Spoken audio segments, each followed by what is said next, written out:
CEO and CEO of the GSDMA.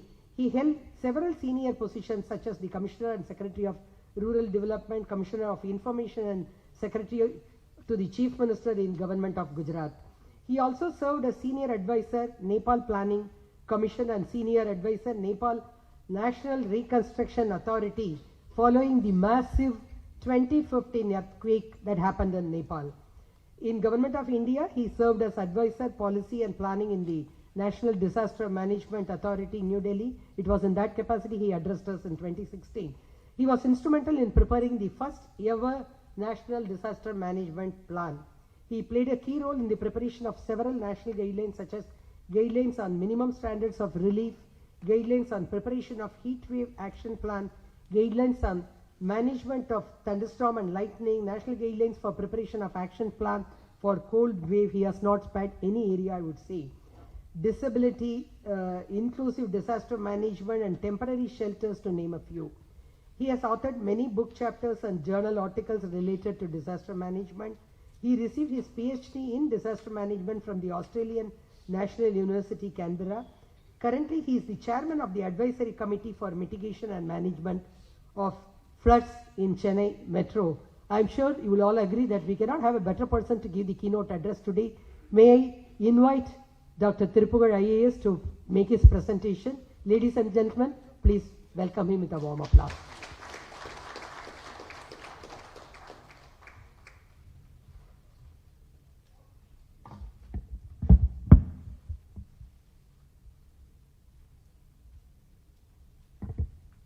The world teacher and philosopher J. Krishnamurti once famously said that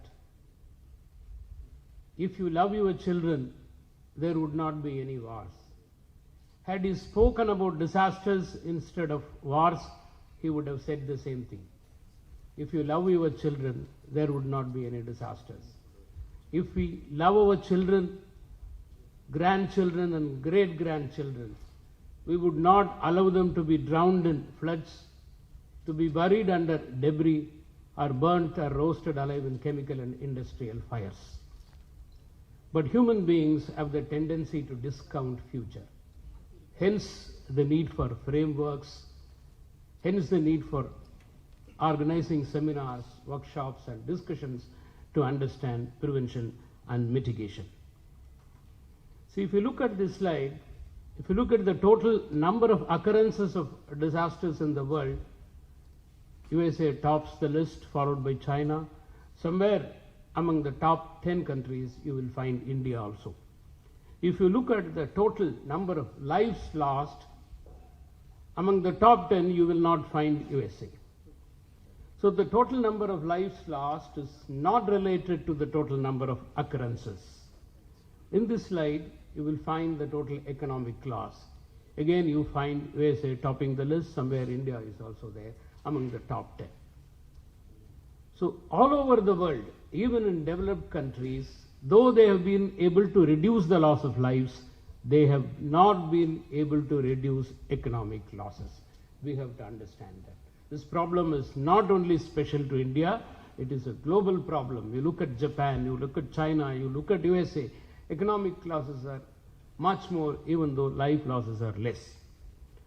If you analyze the global trend of natural disasters over a period of 180 years, I have to say that this is a slide I have taken from EMDAT. I don't agree with the use of the word natural there. So I will explain why later. If you look at the trend of disasters, you find that disasters are increasing. When compared with 1900, the number of occurrences are increasing. If you look at the granular data, you can see that there is a difference. Hydrometeorological disasters are on the rise, whereas geophysical events have not increased to such an extent. Geophysical events like earthquakes and landslides, whereas cyclones, heavy rains and floods and extreme events have increased. If you look at the total lives lost and compare it with the economic loss, at the global level, we have been able to reduce the loss of lives a great deal. But economic losses are mounting, economic losses are increasing. What does it show?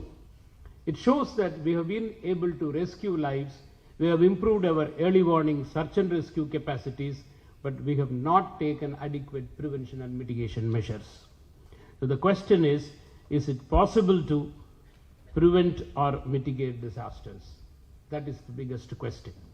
Here, I am going to talk about some fundamentals and basic principles. I am not going to talk about techniques and technologies and methods. They keep changing, but the fundamental principles are eternal.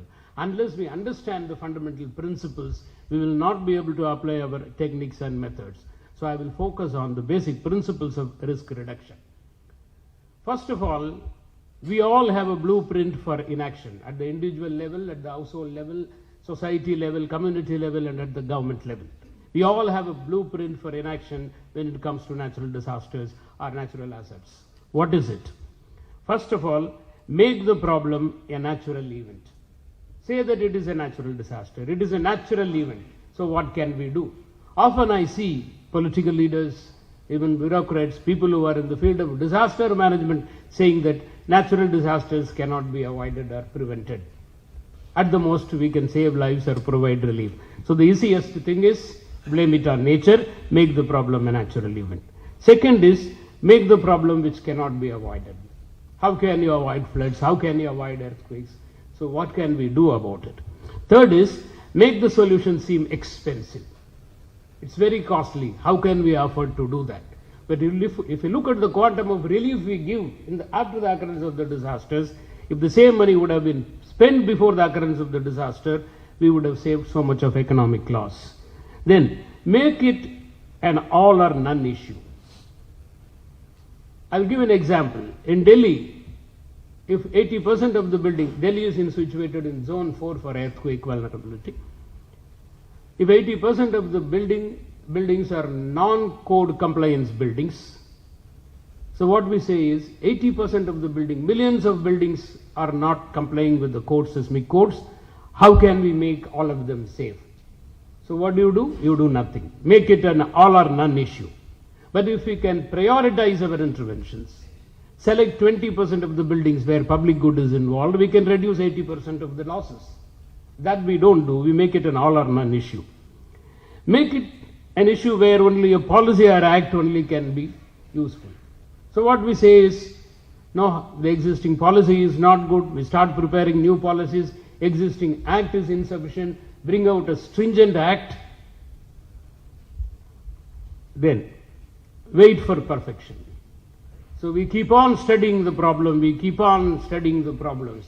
You would have seen in some of the universities, I have seen, some students will continue to study there forever at the age of 40, 50. They would never come out of the campus to face life. So we keep on studying the problem. And then, this is the worst of all, say that we have already done it. This is my experience. As advisor of the National Disaster Management Authority, as advisor to many countries with regard to disaster management, whenever I go and tell people this is what we should do, the first response would be that we have already done it. We've already done it. That is worse than a disaster, actually.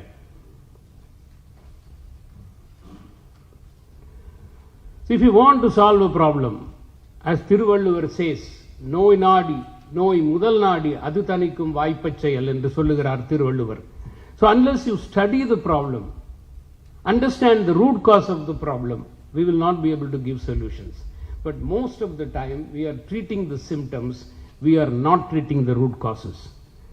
Where do we take the first step? The first step is understanding what a disaster is. Since we use this word disaster, since you hear it in the television, read it in the newspaper, all of you will have the feeling that we know what a disaster is. But do we all know what a real disaster is? Much action depends on how we define what a disaster is.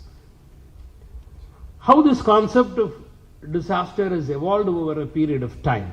First, human beings thought that disasters are acts of God. Even today in USA, they use the word act of God. God is punishing the human beings for their sins. Even in 1934, when Nepal Bihar earthquake occurred, Mahatma Gandhi said that it is a punishment given by God for human sins. Every religion has such stories. But in 17th century and 18th century, when the age of enlightenment dawned in Europe, after the Lisbon earthquake in 1755, philosophers like Rousseau and Voltaire questioned this concept of God punishing people. Then, when science also improved, people started understanding that it is not God giving punishments to the human beings. Then they changed the concept. They said, notion of external agent in the form of a natural event is creating the disasters. It may be geophysical events like earthquakes and landslides, or hydrometeorological events, or biological disasters. So if God is punishing, or if a natural event is occurring, how can you prevent it? You can't do anything. So what we have to do is try to save the lives and provide relief. So we adopted a post-disaster reactive approach. Then when anthropologists started studying disasters, they said it is not nature which is creating the disasters, it is the interface of culture and nature which is creating the disasters. All that we have created, whatever human beings have created, is part of the culture. That is why we say agriculture, horticulture, sericulture, everything is culture. So this interface is creating the problem. Nature alone cannot create problems. Then sociologists started studying disasters. They say that disasters are social constructs. It is not God sent. It is not created by nature. It is purely our social structure which is creating the disasters. They say that disasters are social constructs. The notion of social, economic, political and cultural factors are creating the disasters. This is something we should understand. This is the root cause which I was talking about. Our social structure, the class, caste, race and gender divisions in the society. Disasters affect different people differentially. A rich man and a poor man are not affected to the same extent in any disaster anywhere in the world. Poor suffer more in all disasters. In a caste-ridden society like India, certain castes, the so-called lower castes, marginalized communities, they are affected more than others. In the Western countries, it is race. They say that African Americans are more affected. Earlier we used to say black people and Negroes, now African Americans. That itself has a racial connotation. The whites in America are not called European Americans. Why should the blacks be called as African Americans? So the racial division is creating problems there. The so-called African Americans are more affected in disasters. In all disasters, all over the world, regardless of the country being rich or poor, it is women who are more affected in all disasters. Then cultural factors creating disasters.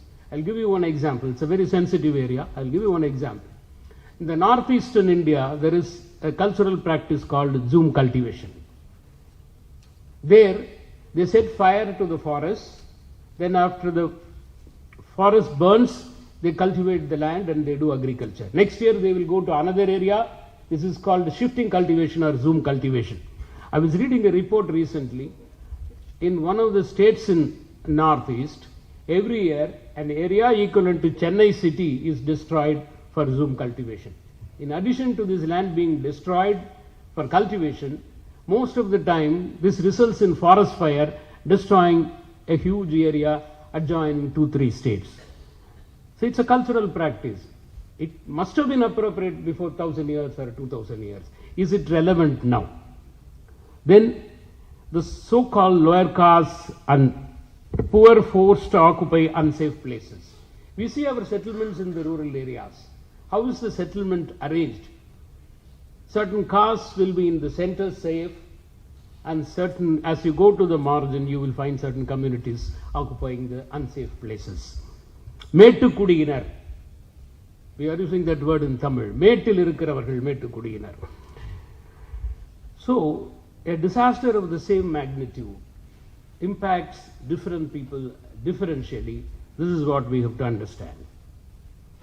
And what creates vulnerability? One is the vulnerability of the built environment. We have to understand all the vulnerabilities if you want to make Chennai or any other city disaster resilient.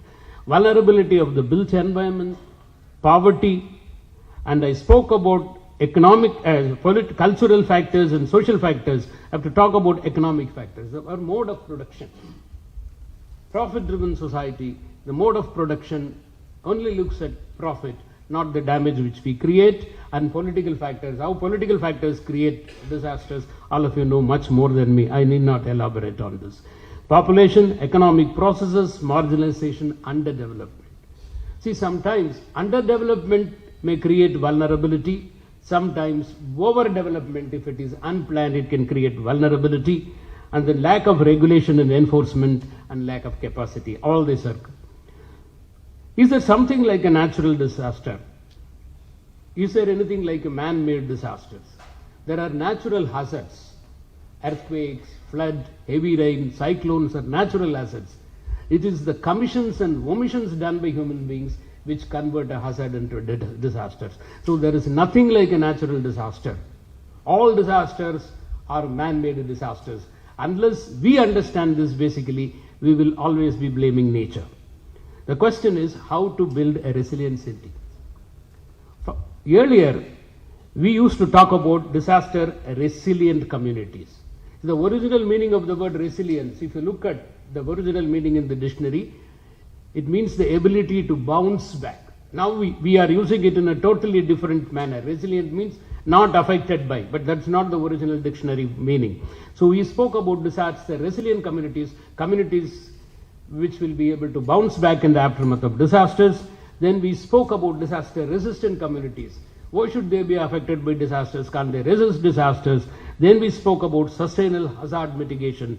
And finally, we are talking about invulnerable development. That is what we mean by resilience today. Can we develop in such a way we become invulnerable? How do we do it? So far, we have been focusing on relief and saving lives. We have to move towards prevention and mitigation. How do you do that? Sendai framework, which was signed in Japan in 2015 by 187 countries, including India, gives a very good framework for risk mitigation and disaster risk reduction. It gives us 4 priorities. So we have to understand those priorities and act according to those priorities. The first is understanding risk. Unless we understand risk, we will not be able to mitigate it. The second is improving risk governance. Third is investing in risk reduction. It's a very beautiful word.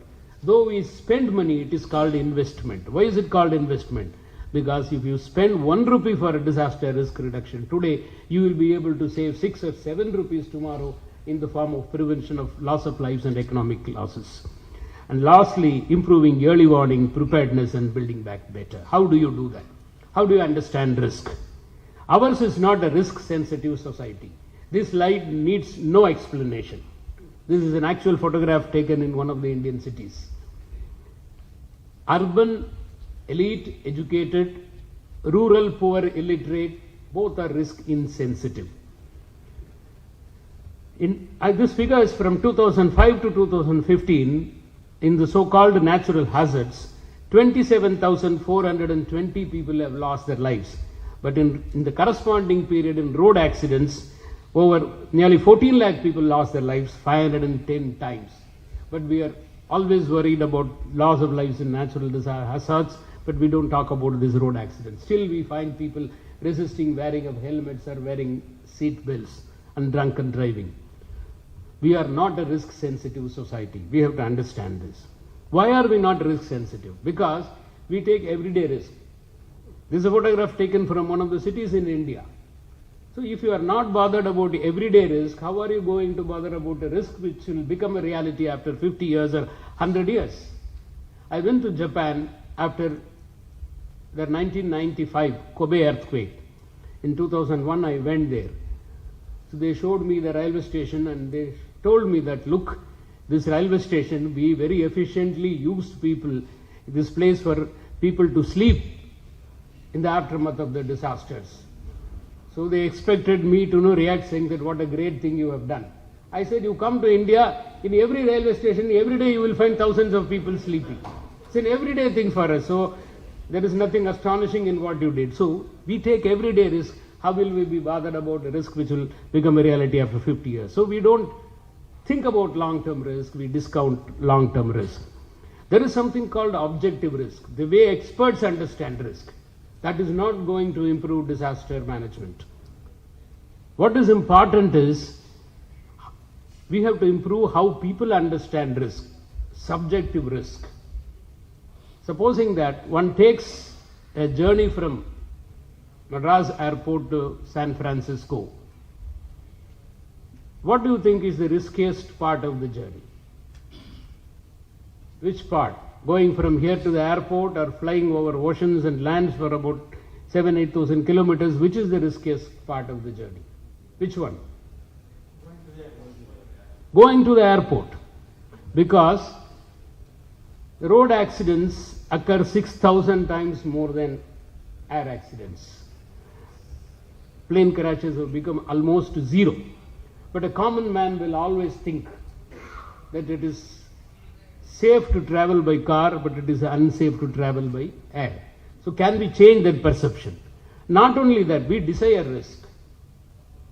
Sigmund Freud rightly said that there are two forces operating in human beings, eros and thanatos, the will for life and will for death. So this is desired risk. We take, we want river view apartments, lake view apartments. We don't bother about the soil condition over there, liquefaction factor over there. We're not bothered about that. Then risk society. Ulrich Beck clearly says that we have built a risk society. The solutions which we have given for our problems have become more riskier than the earlier problems themselves. In this technologically driven society, technology is creating more and more disasters, so we have created a risk society. Can we really live in a zero risk world? It is not possible. Descartes famously said that I think, therefore I am. But we have to say that I risk, therefore I am. We have to accept a certain amount of risk. Living is a process of accepting risk. But the question is, what is acceptable risk? All of us know that sugar is not good for health, so we say half sugar. We don't say no sugar. So, can we define what is the acceptable level of risk which we can understand? Zero risk is not possible. Then what is the level of acceptable risk towards which we have to work? How do you do that? We need to have risk assessments. We have to have hazard risk vulnerability assessments properly. Then we have to undertake microzonation studies and analysis of the past disasters. Losses have to be done. And finally, we have to take into account the impact of climate change in the future. So all this has to be done to understand the nature of risk. That is understanding risk, the first priority. The second is improving risk governance. How do you improve risk governance? Improve the way our institutions function and improve the instruments we have, if it is really required, the legal and regulatory frameworks, and then provide adequate finance, improve our human resources, and build the capacity of the people involved in disaster risk reduction, at the same time build the capacity of the communities themselves.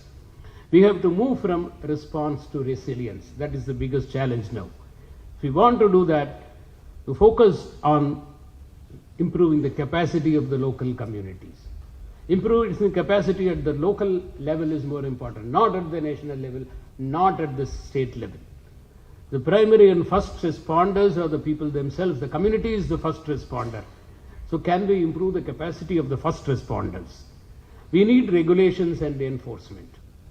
In many places, we don't have regulations, and wherever there are regulations, there is lack of enforcement. So can we improve our enforcement? Question is, regulations, are there too many or too little? Earlier in the earlier slide, I showed that, see, we always think that a policy or act or amending the act is the solution. I always ask this question.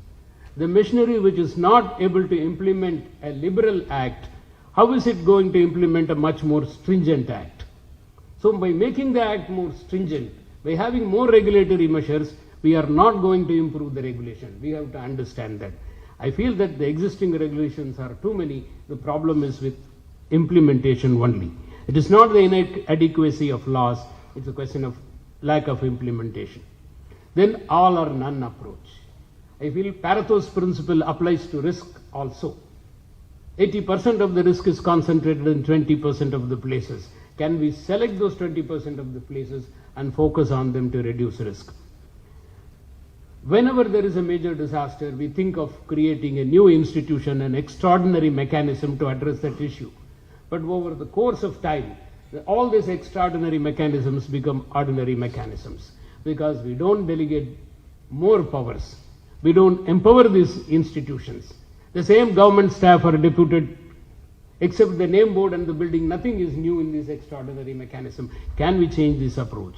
And finally, we should have community-based disaster risk reduction. No government in the world alone will be able to reduce disaster risk.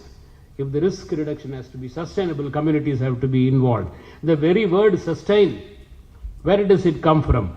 It comes, sub means from below, and tenere means, what I have written? I am not able to read. Hold. So unless something is held from below, it will not be sustainable. So the initiatives should originate from below. It should not come from above. Can people accept schemes and programs and cooperate? That is the benchmark of community-based disaster risk reduction. Finally, improving risk governance means improving ordinary governance, everyday governance. It is not always about crisis. If you don't improve everyday governance, you will not be able to improve disaster risk governance. A person who is not able to walk cannot be expected to sprint. So the best way to improve disaster risk governance is improve everyday governance. How do you do it? Strengthen the state and district level institutions, build local capacities, improve the techno-legal regime, which means focus on implementing the regulations. The third priority is investing in resilience. We have to talk about insurance and risk transfer. The entire risk cannot be absorbed by the government. So we should promote insurance and share the risk. Going beyond sharing it within a district, within a state, within a country, can we think about insurance and reinsurance and share the risk globally? If the risk is shared globally, then it will not be a burden on any government or any individual. Investing in resilience means we have to look beyond the structures. This is very, very important. We always look at structures, building drainage, building a building, creating a dike, creating something. No, we have to look really beyond structures. We have to look at nature-based solutions. We have to improve livelihoods. We have to improve social security. We have to improve access to education and health.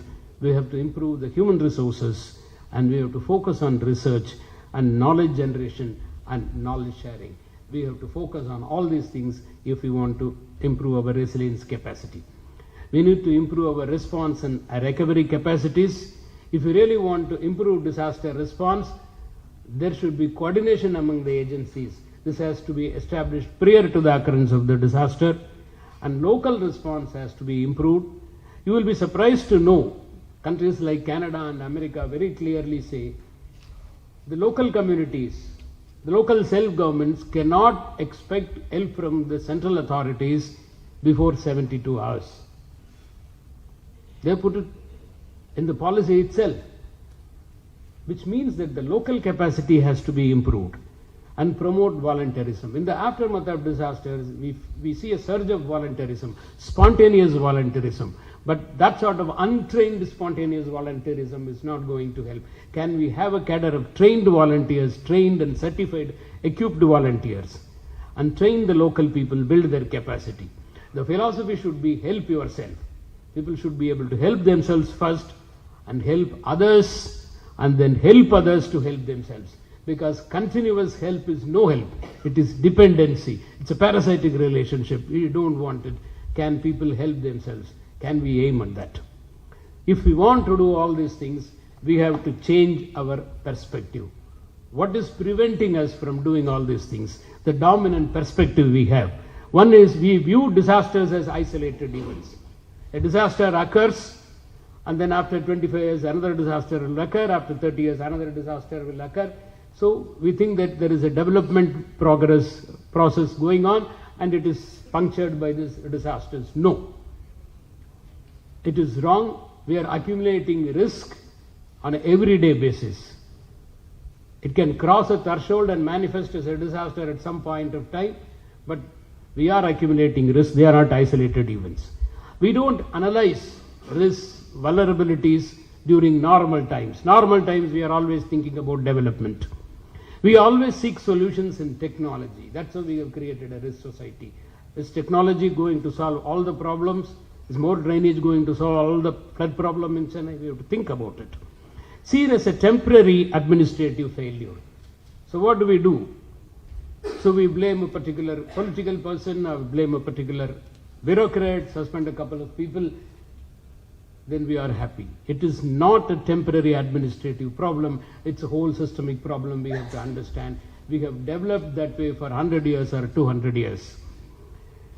As I said earlier, the term natural disaster helps. People are seen only as victims. This top-down policies are there. We don't leverage the strength of the people. No accountability, no transparency, and reactive approach. See, this should be the ideal model. When development is the front wheel, and disaster management should be the back wheel, and they should move together. But really, what really happens is, this is the reality model. So can we change this? That is the question. We should have an alternative perspective. What is the alternative perspective we need? One is, we must understand these disasters are part of our normal development process. Normal, unrisk-informed development process. We should understand that. We have to analyze linkages during normal times. Emphasis on solutions that change the relationship and attitude in the society.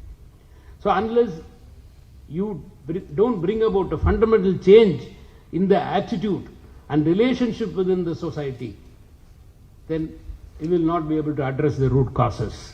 We should look at people as partners, not as beneficiaries.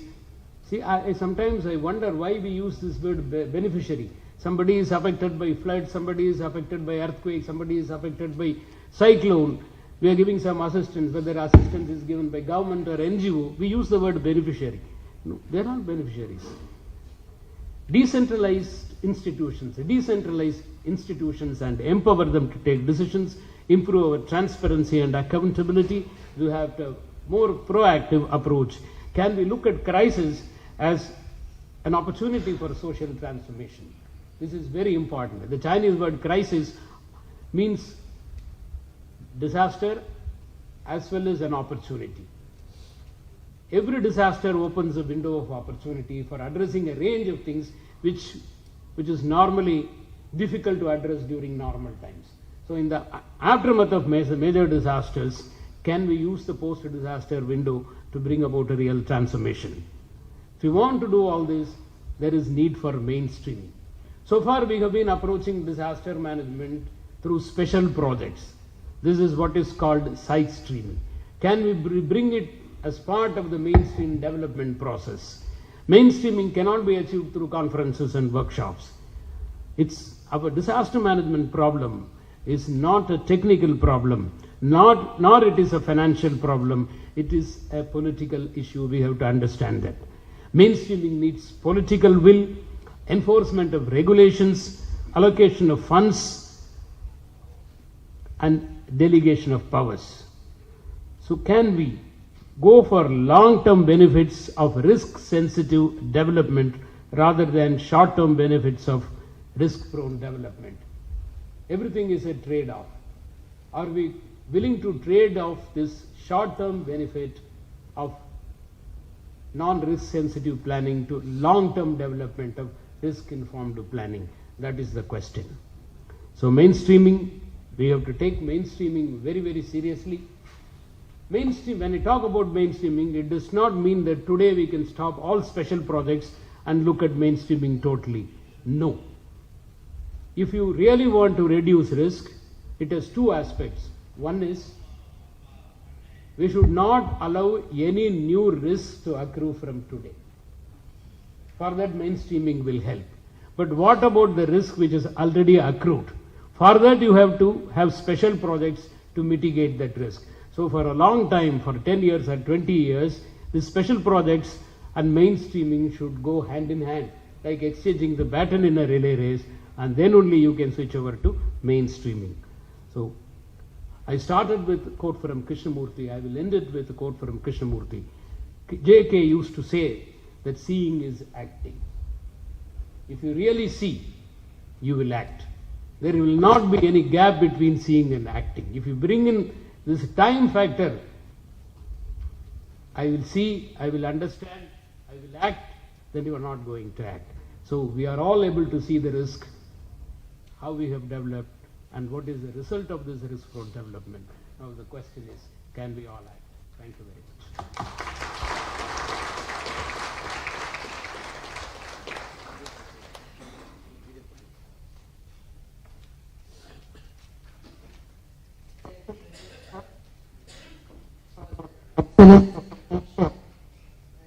Sensitizing all of us, and maybe the rest of the conference will start from here and continue the discussion. We will also share the thoughts from the wider group present here. Thank you so very much for being with us today and for your wonderful address with lot of takeaways. Ladies and gentlemen, please give a big hand to him once again. I am aware we are running short of time. Can I request